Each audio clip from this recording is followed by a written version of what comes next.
Here on The Colour of Country Life, great to be catching up with the Assistant Minister for Regional Development and Education, our main topic today, Anthony Chisholm. Thanks for calling in. Thanks, Ricky. Good to be with you.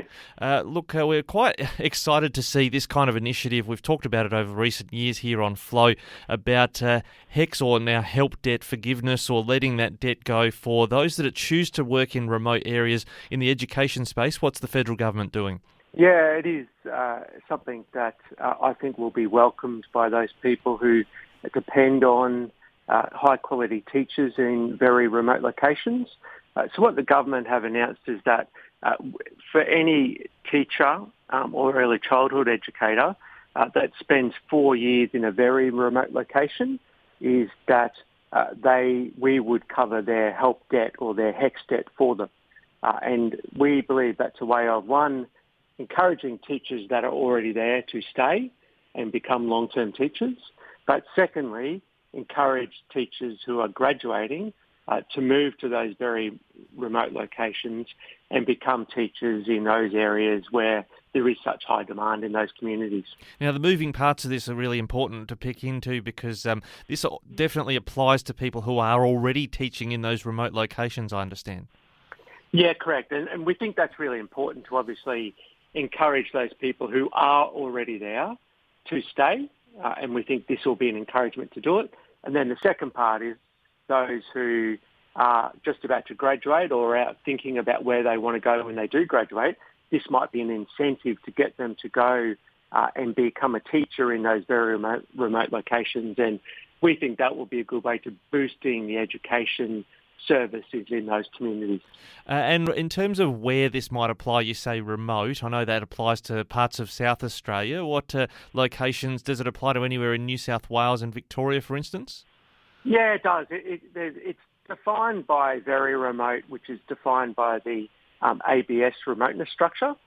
So all that information is available on the education.gov.au website. So they've got a link to where you can look at the various locations that are covered by this. So it is quite thorough, the detail that's provided by the department on their website. And when it comes to what a help debt is these days, I suspect for yourself as well, if you went, don't know if you went to uni or not, but for myself, it's a long time ago, it was a lot cheaper. How much are we talking in terms of how much help debt would be wiped out for those students? Yeah, very long time since I was at uni, Ricky, but the average that the department have worked out is that we expect it to be about $35,000.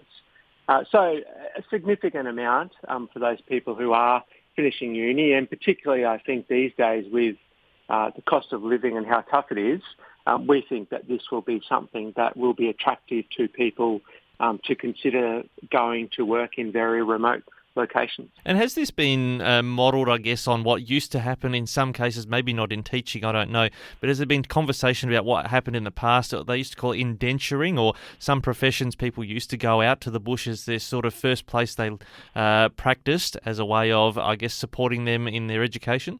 Yeah, it has been, and there'll be thorough analysis of how successful it is. So we've got some department work being done on what the expectation is, but obviously we hope that there is strong uptake, and the minister's already said that he's open to it potentially being expanded to other geographic locations as well to encourage more teachers to get out and about. And also I think that there's a strong correlation with what is happening in the health space at the same time, where obviously many of these places are also looking for more health professionals.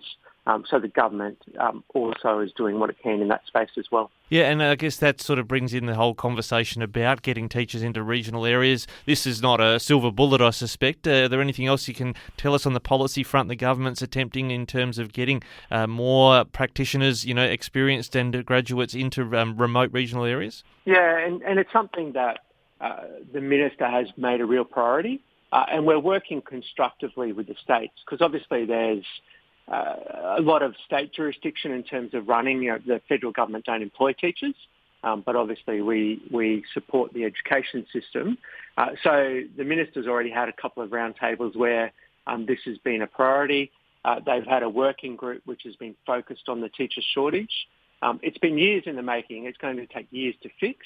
But I think this example is a good one of it really being a practical one that we think will lead to some immediate benefits, but also that longer-term change to get more teachers working in these very remote locations, where often the education outcomes aren't as good as they are in the city. So they are the areas that do need the most support.